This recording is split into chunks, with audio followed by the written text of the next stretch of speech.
berdoa. Tuhan yang memulihkan segalanya dalam hidup kami, sebab Engkau adalah Bapa yang baik, yang mengerti hati kami, yang mengerti apa yang kami perlukan, dan yang mengerti keadaan kami, Bapa yang baik. Kau adalah permata hati kami yang mengubahkan seluruh pola hidup kami, sehingga kami menjadi serupa dan segambar dengan Engkau, ya Tuhan. Berkati kami semua yang ada di dalam ruang Zoom pagi hari ini. Kiranya Tuhan, firman Tuhan yang kami akan dengarkan menjadi kekuatan baru dalam hidup kami. Terima kasih Tuhan Yesus, segala kemuliaan dan hormat hanya kepada Engkau saja. Amin. Shalom, selamat pagi buat kita semua. Saya percaya kita semua ada di dalam berkat pemeliharaan Tuhan, ada di dalam sukacita, dan ada di dalam damai sejahtera. Sekalipun kita berjauhan, tetapi saya melihat muka-muka yang buka kamera di ruang Zoom ini penuh dengan kemuliaan, penuh dengan senyuman, ya kan? Jangan sampai kita kalah sama iklan Pepsodent, karena iklan Pepsodent selalu ketawa kalau kita melihat di TV. Jadi dia, oke, cinclong, ya kan? Nah, kita bersyukur pagi hari ini, Bapak Ibu yang dikasih Tuhan. Tuhan memberikan kita kesempatan untuk mendengarkan firman-Nya. Karena firman itu kekal untuk selama-lamanya. Firman itu tidak pernah hilang kuasanya. Firman itu tetap sama, baik kemarin, hari ini, bahkan sampai selama-lamanya. Dia mengandung kuasa, dia mengandung pemulihan, dan dia mengandung kemenangan. Maka dari itu Bapak Ibu, saya mengajak Bapak Ibu melihat Alkitab kita di dalam Hagai pasal 1 ayat 7. Hagai pasal 1 ayat 7. Saya membacakannya. Beginilah firman Tuhan. Beginilah firman Tuhan semesta alam.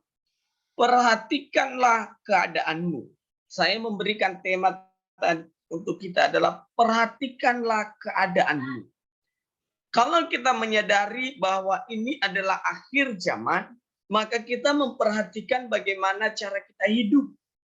Karena kalau orang hanya sebatas hidup, ada satu tokoh yang mengatakan, kalau orang tidak mempunyai tujuan hidup, maka mohon maaf ini Bapak Ibu, binatang juga hidup. Jadi kita sebagai anak Tuhan harus mempunyai tujuan hidup. Dan harus mempunyai dampak selagi kita masih ada di bumi ini.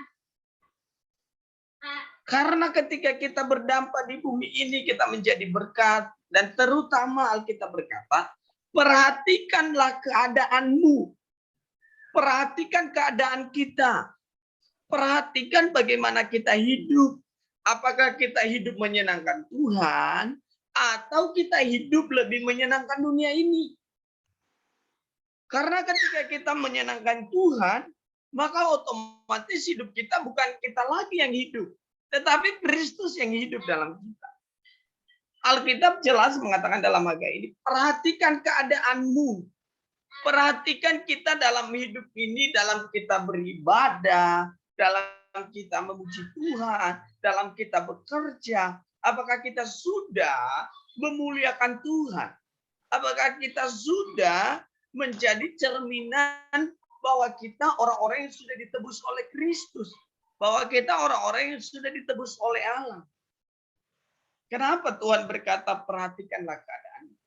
Karena bangsa Israel lebih mengutamakan kepentingannya dibandingkan dengan kepentingan Tuhan. Kalau kita melihat konteks keseluruhan ini Bapak, ketika kita lebih memperhatikan kepentingan diri kita dibandingkan dengan kepentingan Tuhan. Nah ini Bapak Ibu. Kepentingan yang dilakukan oleh Israel, mereka membangun rumah terlebih dahulu kalau kita melihat Hagai ini. Sedangkan bait Allah hancur, tidak ada tempatnya. Bukan berarti kita tidak memperhatikan hidup kita. Tetapi ada yang lebih utama, yaitu Sang Pencipta. Tapi manusia di akhir zaman ini sudah dibutakan oleh ilah-ilah zaman. Sehingga kita lebih mencintai apa yang diciptakan Tuhan daripada mencintai ciptaannya. Mencintai yang menciptakan. Ini yang berbahaya. Ketika kita lebih mencintai yang diciptakan daripada yang menciptakan. Harusnya kita lebih mengagungkan yang menciptakannya daripada ciptaannya. Orang dibelenggu mencintai ciptaan, bukan yang menciptakannya. Iman yang benar, kita harus mencintai itu. Kita harus mencintai yang memberikannya, bukan yang diberikannya. Maka kita berkata, perhatikan keadaanmu. Kamu boleh hidup mewah, kamu boleh hidup dengan rumah papan, kata Hagai ini kalau kita baca keseluruhannya. Tapi coba lihat rumah Tuhan di sana. Tapi di perjanjian baru, rumah Tuhan itu bukan lagi hanya berbicara gedung. Di rumah Tuhan di perjanjian baru berbicara tentang hidup kita. Perhatikan bagaimana hidup kita ini berkenan kepada Tuhan. Kita sakit, mungkin mohon maaf ya Bapak Ibu ya. Mungkin kita sakit kolesterol. Kita terlalu banyak makan makanan yang berlemak, baru kita menyalahkan. Kita sakit gula, baru kita bilang Tuhan tidak adil. Kita yang tidak bisa atur pola hidup. Kita yang tidak memperhatikan keadaan kita, baru kita menyalahkan orang. Ah, ini salah ini. Tuhan itu tidak adil dan segala macam. Nah, coba kita melihat ayat yang ke-6 Bapak Ibu. Ini agak sedikit ayatnya yang ke-6. Ini kalau kita tidak memperhatikan kepentingan Tuhan dalam hidup kita, maka ayat yang ke-6 ini mungkin akan menjadi bagian kita. Tapi saya berdoa janganlah ya menjadi bagian kita ayat-ayat yang ke-6 ini. Karena kita sudah memperhatikan hidup kita, hidup benar di hadapan Tuhan. Tidak mau hidup sembarangan. Nah, ayat yang ke-6. Kamu menabur banyak, tetapi membawa pulang hasil sedikit. Kenapa hal ini terjadi? Karena orang lebih memperhatikan kepentingannya. Karena dia mencintai yang diciptakan tadi, bukan yang sumbernya. Kalau orang yang mencintai sumber mah enggak seperti ini. Kapan saja dia mau pasti Tuhan berikan, kan begitu ya. Orang yang punya sumber, ya kan? Nah, makanya Alkitab bilang, kamu menabur banyak, tetapi membawanya pulang hasilnya sedikit. Kamu makan, tetapi tidak sampai kenyang. Kamu minum, tetapi tidak sampai puas. Kamu berpakaian, tetapi badanmu tidak sampai panas. Dan orang yang bekerja untuk upah, ia bekerja juga upah yang ditaruh dalam pundi-pundinya yang berlobang. Perhatikan baik. Kalau ini loh luar biasa firman Tuhan. Ini gambaran kehidupan. Kalau kita melakukan kepentingan Tuhan, pasti uang yang ada di tangan kita atau berkat-berkat Tuhan itu bisa kita kelola dengan baik. Kita tidak akan hambur-hamburkan ke hal-hal yang lain. Saudara, Bapak Ibu yang dikasihi Tuhan, mari kita perhatikan keadaan kita. Keadaan iman kita seperti apa? Keadaan kita dalam berkeluarga seperti apa? Keadaan kita dalam berjemaah seperti apa? Sorry, mohon maaf ini ya, saya tidak menyinggung. Ada juga jemaat yang tidak jadi berkat. Ada juga jemaat yang tidak jadi berkat. Ada juga orang yang datang ke gereja hanya mau kelimpahan. Tuhan tidak pernah menjanjikan kelimpahan kepada kita. Yang Tuhan janjikan adalah hidup yang kekal. Tuhan berkata, untuk apa kita memperoleh seisi dunia ini, tetapi kita kehilangan nyawa kita? Benar ya Bapak Ibu ya? Untuk apa kita mempunyai seisi dunia ini, kata Tuhan, tapi kita kehilangan nyawa kita?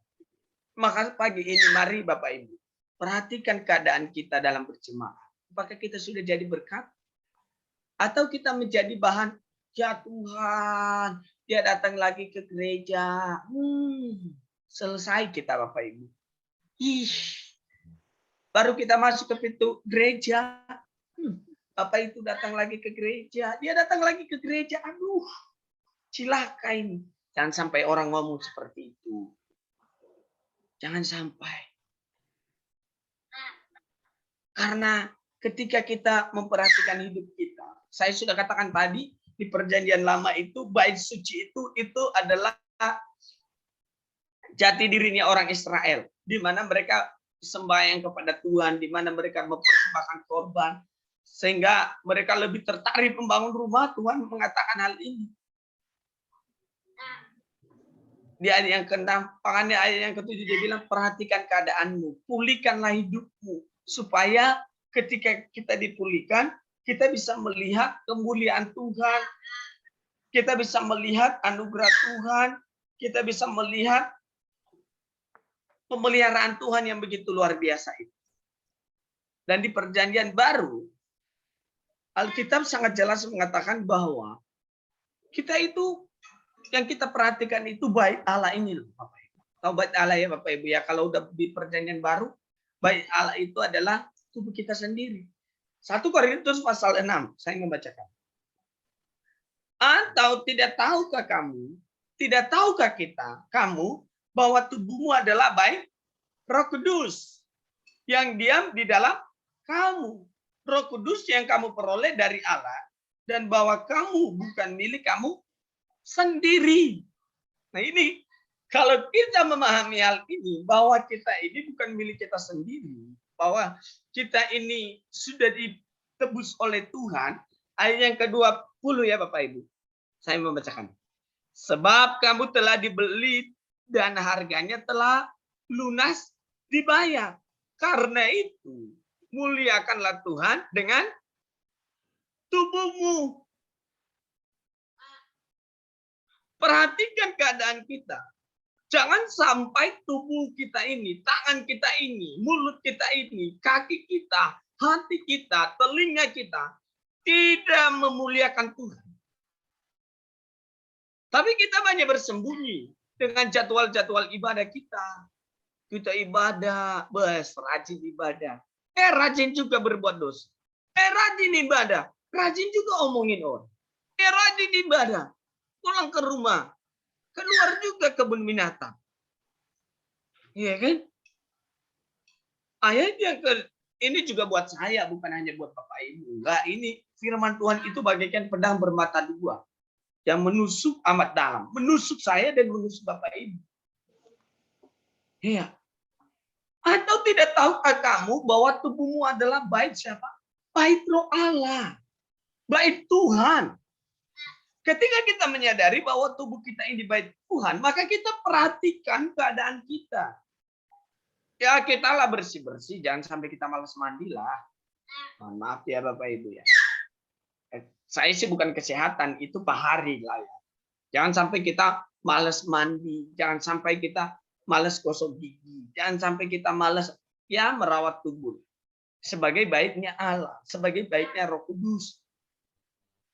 Bait Roh Kudus. Dengan tangan kita berarti yang berkuasa siapa harusnya? Roh Kudus. Mulut kita siapa yang berkuasa? Roh Kudus harusnya. Telinga kita, pendengaran kita yang kuasai harusnya Roh Kudus. Tapi manusianya terlalu egois. Jangankan itu, kan ada lucu-lucu yang mengatakan, ada pertanyaan setan dengan Tuhan. Setan, kenapa kamu sudah tidak keliling bumi lagi? Mohon maaf Tuhan, bukan saya tidak mau keliling bumi lagi. Semua manusia yang ada di dunia itu sudah mewakili saya katanya. Jahatnya udah melebihi saya katanya. Jahatnya udah lebih hancur daripada saya katanya. Coba bayangkan begitu apa. Ya, kalau kita menyadari bahwa keadaan kita itu, oh iya, saya harus menyadari saya itu anak Tuhan. Saya itu Yesus yang memerdekakanku. Oh iya, saya harus jaga mulut lah. Saya harus jaga tangan lah. Saya harus jaga telinga. Saya harus jaga hati. Ya kan? Kalau hal ini bisa jadi dalam hidup kita, itu luar biasa. Itu sangat dahsyat. Jadi, saudara, Bapak, Ibu, kita bersyukur kepada Tuhan, karena Tuhan begitu luar biasa dan ajaib dalam hidup kita. Perhatikanlah keadaan kita, bagaimana kita hidup. Atau tidak tahukah kamu bahwa tubuhmu adalah bait Roh Kudus? Bait Roh Kudus, tempatnya Allah bertakhta, tempatnya Allah bersemayam, tempatnya Allah berdiam diri. Jangan hancurin ini demi kepuasan sendiri, Sebab Allah ada di sana. Yang diam di dalam kamu, diam loh Bapak Ibu, diam di dalam kita. Diam di dalam hati kita roh itu. Jadi perhatikan keadaan kita. Supaya bangunan yang kita bangun bait Allah ini akan semakin hari semakin bertumbuh. Semakin hari semakin berkenan kepada Tuhan. Dan yang memberikan Roh Kudus itu adalah Allah sendiri. Jadi saudara yang dikasihi Tuhan, Bapak Ibu, marilah kita memperhatikan keadaan kita. Marilah kita terus berdoa kepada Tuhan. Marilah kita terus untuk memuji Tuhan. Karena apa? Karena kita sudah dibayar. Ya Bapak Ibu. Barang yang sudah dibayar kira-kira masih ada enggak haknya dosa dalam hidup? Enggak ada. Benar ya Bapak Ibu ya? Kalau kita belanja sesuatu, kita sudah bayar lunas. Kalau pemiliknya masih mau minta, itu namanya gila. Iya ya? Benar kan? Ya, kita sudah bayar lunas. Contoh HP kita sudah bayar lunas dari konten. Iya. Ya tiba-tiba yang punya konter ngejar kita. Kembalikan HP kepada saya. Dia gila. Kenapa? Karena dia sudah dibayar lunas. Ini sudah hak kita. Demikianlah hidup kita di tangan Tuhan. Yang harusnya kita mati untuk dosa, tetapi Kristus membayar kita. Maka sadari bahwa di dalam diri kita itu harusnya dosa tidak berkuasa lagi. Yang berkuasa Kristus. Karena ayat yang ke-20 berkata, kita sudah dibayar apa? Lunas. Nih, sebab kamu telah dibeli loh. Berarti ada harga yang diberikan Tuhan untuk membeli kita. Maka perhatikan keadaan kita supaya bait Allah ini jangan hancur. Sebab kamu telah dibeli dan harganya telah lunas. Tidak ada utang loh Bapak Ibu. Tidak ada utang ketika Yesus menebus. Lunas. Lunas. Langsung cek tuh. Nih, lunas nih ya. Iblis, kau tidak berkuasa lagi dalam hidup manusia. Karena ini sudah lunas bayarannya. Tapi siapa yang memperbudak dirinya dalam dosa? Terkadang kita, Bapak. Yang memperbudak diri kita dalam dosa. Sehingga kita tidak bisa melihat kemuliaan Tuhan. Dibayar lunas. Karena itu, tugas kita ini, muliakanlah Tuhan dengan tubuh. Mari Bapak Ibu yang dikasihi Tuhan, kita muliakan Tuhan melalui tubuh kita, melalui hidup kita, melalui kata-kata kita, melalui keluarga kita. Sebelum kita menjadi terang bagi orang lain, jadilah terang dalam keluarga kita. Perhatikanlah keadaan keluarga kita. Ya. Kalau kita mungkin dalam keadaan susah, sakit, senang semua, serahkanlah kepada Tuhan sebagai sumber segala-galanya. Kalau kita kenal sumbernya, maka kita bisa bersyukur dalam segala hal dan berkata, God is all good all the time. Tuhan baik untuk selama-lamanya. Tuhan baik dalam setiap waktu dalam hidup kita.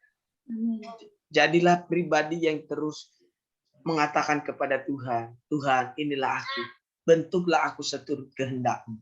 Sehingga aku menjadi permata yang indah, yang diidam-idamkan oleh banyak orang. Dan pembentukan itu mungkin sakit. Tetapi ingat, perhatikanlah keadaan. Perhatikanlah hidup kita. Bahwa kita harus mengutamakan kepentingannya Tuhan. Ketika kita mengutamakan kepentingan Tuhan, percayalah, kepentingan juga Bapak Ibu Tuhan perhatikan. Sebab Alkitab berkata, hanya dekat Allah saja aku merasa tenang. Daripadanya lah datang pertolongan. Sangat jelas itu Bapak Ibu. Hanya dekat Allah saja kita merasa tenang. Tidak ada di tempat lain. Lebih baik lebih baik 1 hari di pelataran Tuhan daripada 1000 hari di tempat lain. Bayangkan Bapak Ibu. Lebih baik hanya 1 hari saja di pelataran Tuhan. Dibandingkan dengan 1000 hari di tempat lain. Tidak ada bandingannya. Kenapa? Karena ketika kita menghadap Tuhan, Sang Pemilik itu, pasti kita ada sukacita. Benar ya Bapak Ibu ya? Jangankan ketemu dengan Tuhan. Ketemu dengan Presiden Jokowi aja itu udah luar biasa. Ya kan?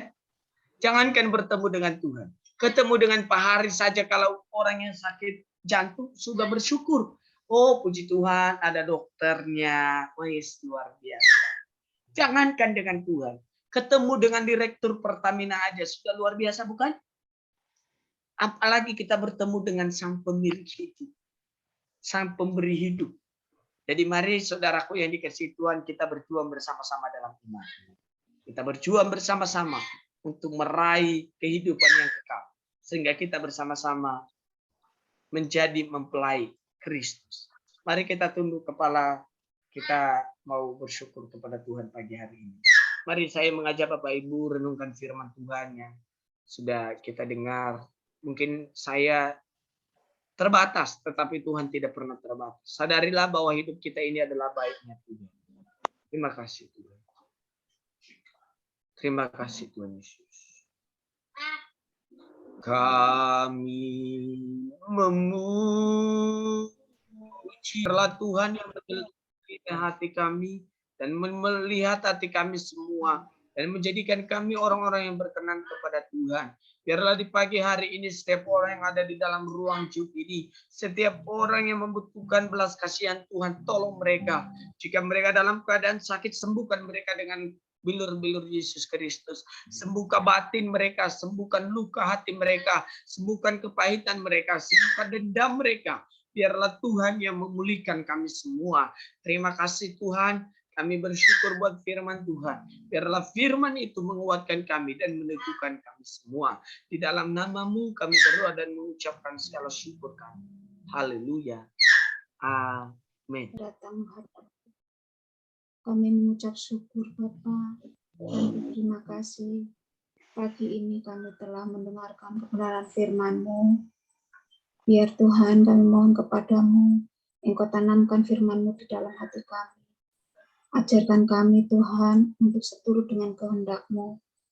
Tuhan Engkau urapi hamba-Mu, Engkau pakai hamba-Mu, Pak Efrianto, dan Engkau berkati pribadinya, rumah tangganya, dan juga pelayanannya Tuhan. Engkau berkati putrinya, berkati tumbuh kembangnya, berkati kesehatannya, dan juga berkati istrinya ya Bapa. Tuhan semuanya dalam kehidupan Pak Efrianto kami serahkan ke dalam tangan-Mu. Kami berdoa Bapa untuk Ibu Pungki, Tuhan juga pakai Ibu Pungki semakin hari semakin heran untuk menjadi berkat bagi kami semua dan orang-orang di sekitarnya. Kami mohon juga Tuhan Engkau berkati, Engkau urapi apapun yang menjadi pergumulan Ibu Pungki. Kiranya Tuhan sendiri yang menjawab dan membukakan jalan. Engkau berkati juga seisi rumahnya, Engkau berkati pekerjaannya, dan Engkau berkati pelayanannya di Zoom ini Bapak. Tuhan, kami berdoa juga untuk Pak Hari dengan segala macam kesibukannya, pergumulannya, baik secara pribadi, kami menyerahkan ke dalam tangan-Mu.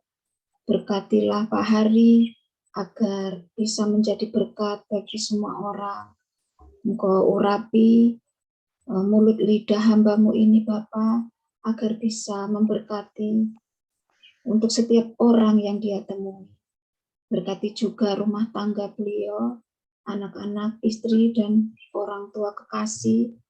Biar Tuhan, kasih-Mu boleh terpancar dalam kehidupan rumah tangga Pak Hari. Kami juga berdoa untuk Ibu Nana dengan setiap macam pergumulannya Bapak. Kami menyerahkan ke dalam tangan-Mu. Kami tidak tahu Bapak apa yang menjadi pergumulan Ibu Nana. Namun kami hanya berserah diri kepadamu. Kami hanya memohon kepadamu. Kiranya Tuhan memberkati Ibu Nana, baik secara pribadi juga, rumah tangga, pekerjaan, anak-anak, suami. Tuhan kami serahkan semua ke dalam tangan-Mu. Berbuatlah sesuai dengan kehendak-Mu atas kehidupan Ibu Nana sekeluarga. Begitu juga Tuhan kami berdoa untuk adik kami Mawar, yang sampai saat ini Tuhan masih mengharapkan mujizat-Mu Tuhan. Kami mohon kepadamu, jamahan-Mu Tuhan, tangan-Mu yang berlubang paku Tuhan, untuk mengasihinya, untuk menjamahnya Bapa. Kami tak bosan-bosan memohon kepadamu. Kiranya Tuhan tetap mengasihi adik kami Mawar. Engkau berkati suaminya Tuhan, Mas Kino. Dan juga Engkau berkati Hendra di dalam pendidikannya Bapa. Tuhan, kiranya Engkau memberikan roh takut kepada Hendra Tuhan. Biarlah Hendra boleh berbakti kepada orang tuanya dan juga kepada Engkau Bapa. Tuhan juga berkati orang tua kedua belah pihak di tengah-tengah usianya sudah lanjut. Tuhan tetap memberikan sukacita kepada mereka Bapa. Terima kasih, kami juga berdoa untuk Ibu Retno. Tuhan, kami mohon juga kepadamu, kiranya Engkau mengetahui keberadaan Ibu ini. Engkau mengetahui setiap pergumulan yang beliau alami saat ini, baik pergumulan pribadinya, pergumulan rumah tangganya, maupun pergumulan pekerjaannya dan pergumulan anak-anaknya. Bapa, biarlah Tuhan semuanya kami serahkan ke dalam tangan-Mu. Tak lupa kami juga berdoa untuk Ibu Nana yang saat ini ada di rumah sakit, masih di IGD Bapa. Tuhan, kami mohon Tuhan, tak henti-hentinya kami memohon belas kasih-Mu untuk Ibu Nana Bapa. Kiranya Tuhan menjamahnya, Tuhan menyempurnakan kesehatannya. Tuhan, Engkau memberikan kesembuhan yang sempurna kepada Ibu Ana ya Bapa. Kami hanya bisa berseru dan berserah diri kepadamu. Ampuni setiap salah dosa Ibu Ana Bapa. Biarlah Tuhan dosa-dosanya Tuhan Engkau ampuni sehingga doa-doa kami boleh sampai ke hadirat-Mu Bapa. Terima kasih, kami berdoa juga untuk New Life Bapa. Apapun Tuhan kami menyerahkan ke dalam tangan-Mu. Jika ada orang-orang yang ingin menghancurkan New Life Bapa, ada orang-orang yang tidak suka Tuhan, kami berseru kepadamu, biarlah Tuhan sendiri yang menegur mereka, biarlah Tuhan sendiri yang memberikan kesadaran kepada mereka, sehingga New Life boleh bangkit kembali, boleh menjadi berkat bagi kami semua. Kami berdoa untuk saudara-saudara kami yang pagi ini tidak hadir Bapa. Kiranya Tuhan menengok mereka satu persatu. Tuhan memberkati mereka satu persatu. Sehingga Bapa, kehidupan mereka juga menjadi berkat bagi orang-orang di sekitarnya. Hamba berdoa Tuhan untuk pribadi hamba, rumah tangga, sakit penyakit yang hamba alami saat ini Bapa. Rencana-rencana yang hamba susun Bapa. Kiranya Tuhan mengurapi kami semua. Tuhan memberkati setiap rencana-rencana depan ya Bapa. Berkati rumah tangga hamba, anak-anak, anak mantu dan cucu. Biarlah kami semua, kehidupan kami hanya kami pertaruhkan di bawah kaki-Mu Bapa. Terima kasih hari ini Tuhan, sepanjang hari ini kehidupan kami hanya serahkan ke dalam tangan-Mu. Kiranya Tuhan sendiri yang berdaulat atas kehidupan kami. Setiap kegiatan kami hari ini, setiap pelayanan kami hari ini Tuhan, kami hanya serahkan ke dalam tangan-Mu. Berbuatlah atas kehidupan kami seturut dengan kehendak-Mu. Di dalam nama Tuhan Yesus, kami berdoa dan bersyukur. Haleluya. Amin.